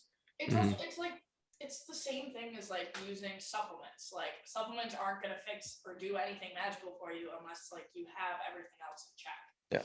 Yeah. Like if you're eating like 5,000 calories and just getting fat, taking a fat burner isn't going to help you not eat 5,000 calories. True that. Yeah. All right. Any other flags? Or are we good there? Flags. Haley's got one. And it kind of built off of like having a coach that knows you and like checks in on you. One, you should have a coach that like you have an established relationship with, one you can have conversations with, and doesn't expect you to just follow them blindly. Yeah. There should be a level of trust within your coach that they know what they're doing, but they shouldn't expect you to just do what they say just because they're your coach. Yeah. Yep. So a coach that's willing to have those conversations and like answer your questions and your concerns and not just be like, well, I'm your coach, you should just trust me. Yeah. And just to like dig into a little bit of this darkness, these coaches won't show any of their clients that they fucked up. Yeah. I also know friends of mine that have been fucked up by their coaches, and their coaches, they don't show them on their Instagram stories like they do their top athletes. All they show is their top athletes. Dude, it's like, I know for a fact that some of these people that have walked away that I do know have gone through those cycles, they were way more fucked up after than they were before. Oh, and yeah, definitely. And you don't see that. You don't see how mentally down these people are. You don't see the look on their literal faces, right? Like because I've seen the look on their faces after their cycles. I've seen how down and out they are. I see how they don't like to talk to people anymore. I see how sometimes they don't even want to train anymore. Like I literally haven't seen both of those people that I'm thinking about in mad long. Yeah. Right. Sometimes it takes a long time to come back, you know? And if these reasons that you're just going to just leap on the steroid train aren't for good reasons, you might find yourself in that scenario where you're just much worse off. You know what I mean? Like you're in a much worse position than you started out. And it's because of the reasons that you started in the first place. Like if your reasons aren't aligned properly with that goal and you're just looking for a get rich quick scheme, then you're going to find yourself kind of shit out of luck at the very end. Yeah. Yeah. So anyway, be educated, have a good coach, have a good relationship with your coach. Don't stop asking questions. I would say, I would not start a first cycle as a diet. I think there's a lot more things that go into a cycle when you're dieting than it is with an off season, and a lot more things can get fucked up in a diet because a lot gets taken to the extreme in a diet. So that is just one thing specifically for, myself, is just like a rule of thumb. If especially if you're with a new coach, or not, we're going over first cycle things. Sorry.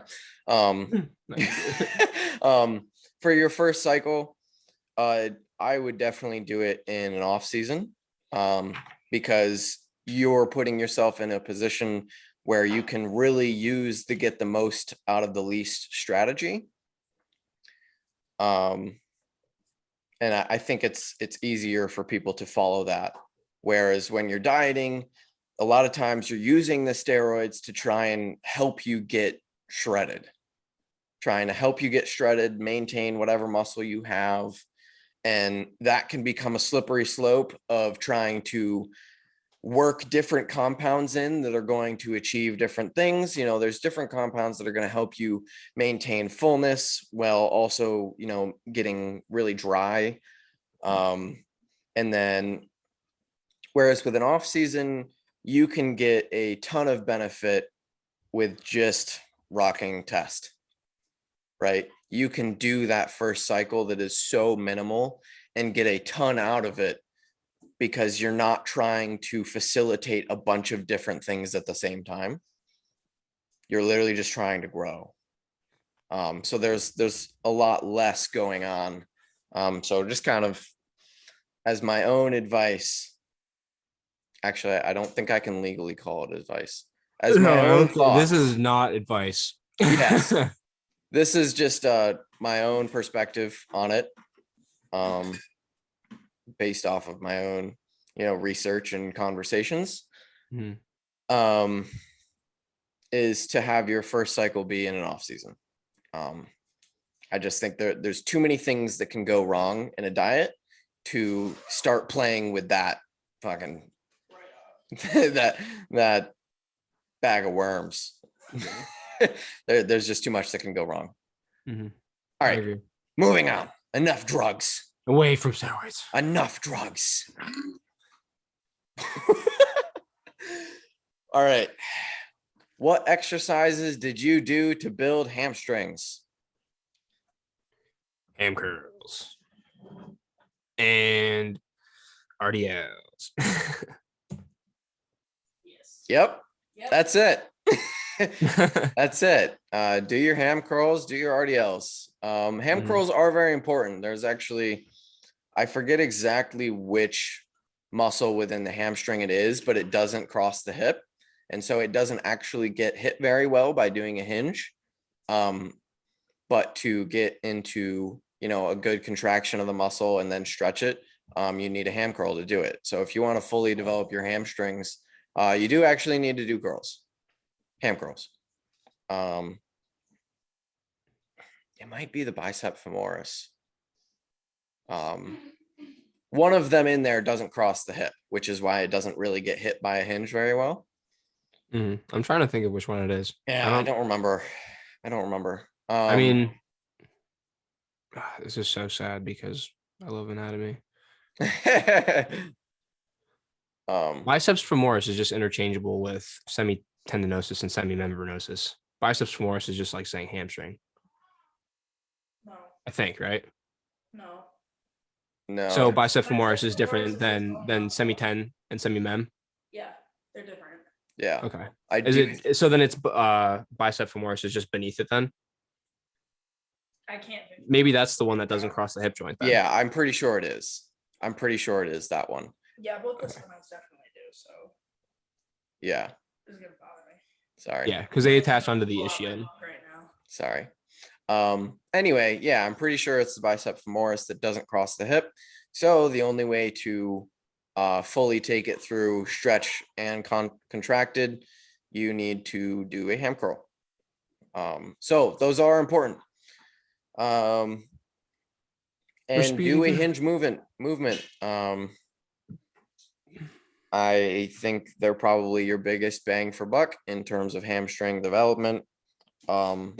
Learn to load them very heavily, learn to do them right, and you'll grow hamstrings. It's pretty simple. Learn to do them right and then learn to load them heavily. Right. Yeah. Although I will say I'm kind of on the side of like, to actually load something heavily, you kind of have to do it right. You know, if you're doing something wrong, there's just so many bottlenecks that come into play that you just like, if you want to actually load it heavy, you got to do it right. Otherwise you won't be efficient enough to do the movement. Are you still looking up hamstrings right now? I think I got it. Is it the biceps femoris? So biceps femoris is just the lateral hamstring. And on the medial side, you've got semimembranosus and semitendinosus. Yep. On the medial side. But I think the origin for biceps femoris is still on the ischium, on the ischial tuberosity. So I think it does cross, but I'm trying to find one that doesn't cross. This is a great podcast. I'm done. All right, ready? Here's another one. Best exercises for overall shoulder development. Overall shoulder development. I'll give my list. I think you need an overhead press in there of some kind. That's really what's going to develop your anterior delt. You got to do lateral raises. I definitely think lateral raises are the best way to build your side delt. What is that, medial delt? Yeah. And then your rear delts, we talked about this earlier when we were talking about Nick, but I'm also in the boat that, doing a rear delt row is probably, at least for myself, that's how I've found to best build my rear delts, is doing them in a row fashion. And I specifically like them on a seated cable. What are you doing over there, man? I'm trying to sneeze. Oh. What are you doing? What are you doing? So yeah, I like seated cable rear delt rows. That, and honestly, if you do enough barbell rows, they also work your rear delt a bit too. Just as collateral of what you're doing. So yeah, that's my 3 exercises to build shoulders, is going to be an overhead press, a side lateral, and then a rear delt row. Those are my favorites.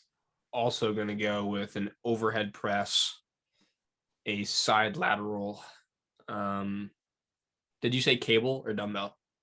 I said cable. Okay. Yeah. I'll just say dumbbell just for the fun of it. And rear delt pull down is just the other movement that I connect really well with. I don't connect with those very well. Really? There's something about the pull down motion that like it just doesn't fit right. Yeah. Maybe something is just a little I really like the seated row where I can just like straight pull. Yeah. I'm just trying to give I guess one different one. For your overhead press, what's your preference? I would say barbell. Barbell high incline. You know? Yeah. Yeah. I've just been liking it more. Yeah. I think that's the other reason why. I think I'm actually gonna go with a Smith overhead press. I think it allows you to better target your delts with your setup because your path is consistent. And I just think it works better for most people. I can see that. The big struggle with, barbell overhead press is just getting path to be consistent. Oh my God. Because you're moving around so much, right? Like you got to not hit your face. And then as you fatigue, you still got to not hit your face. So I think people get a lot more out of having the fixed path. And since it's already such like a small muscle, I think having that external stabilization just allows you to perform better, more consistently. So that would be my choice for an overhead press. A lot of people like dumbbell though. Mm-hmm. I hate it. I like dumbbell. I don't mind dumbbell. I hate dumbbell overhead press. I've just been really I just like overhead press with a barbell right now just because I haven't been like overhead pressing this much with a barbell yet. So that's the reason why I like it. Yeah. All right. Biggest pet peeve in bodybuilding?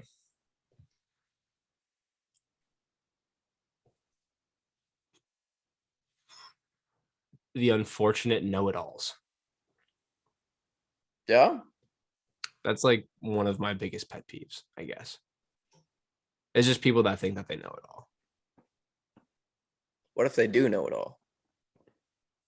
Then I am humbled. Like until I like start talking, I guess. I don't know. I'll probably have like a couple runners up as well. I'll think of, but for right now, it would be the people that fall on their sword. Yeah. Within bodybuilding, I don't think people promote the sport very well. Okay. I see what you mean. I think okay, not like promoted, in the gym. Yeah, not just like in the gym. I'm just like in bodybuilding. Okay. Yeah, I think. All right, I have mine then. I think people don't promote the sport very well, and it has such like a negative rap, and like bodybuilders are all just like fucking assholes, and meatheads. They're not. Yeah. Yeah. They're really some really, really intelligent people within the sport, and most of them are very, very kind. And so that's probably one of my biggest pet peeves is just like how the sport is promoted. Yeah. I was gonna say the false advertising that gets pushed around, which is kind of in the same realm, I guess, of the misinterpretation of what the sport really is, because you got all these like dudes that have been on gear and then they claim that they're natural, and then all these like 16-year-olds like gobble it up, and now all you see now is like 16-year-olds on SARMs sumo pulling like 4 plates, and it's like, what the fuck is going on? That's true. Everybody sumos with a gym shirt on, and like, yeah, It's just like, it's a bad way to promote. Like, it's just it's the promotion of aesthetics instead of like the promotion of hard work and Of doing like work things ethic, right. yeah, which is really what the sport is. Yeah, yeah, yeah, we're in the same boat there. Nice. Yeah, I thought you meant like in the gym. Yeah, no, in the gym I've got a different one. What's yours? In the gym, I hate people that have no like awareness of what's going on around them. That's a huge pet peeve of mine, of like when people are just blatantly oblivious to, someone waiting for, a rack or a bench, or just like someone doing circuits, which is consistently getting in someone else's way. Like people that are just oblivious to the fact that other people are in there. That one always blows my mind. But yeah, that's in the gym. This is an interesting one. This is the last one. Saved this one for last, even though we've been on for like at least 2 hours. Definitely. I gotta pee so bad. Do you? Yeah, I drank a whole thing of it. I drank an entire water bottle. I don't usually drink water. Also, I've been trying to get better with that. Yeah, I know. I gotta get ready to go to the gym. I know you're like, I'm gonna eat something at 2. No. I wasn't gonna eat at 2. Yeah. I was expecting to be in the gym by 3 though. Okay. All right. Last question. Do you think it is a bad trait to always put yourself down? Or is this what makes us push harder to be better?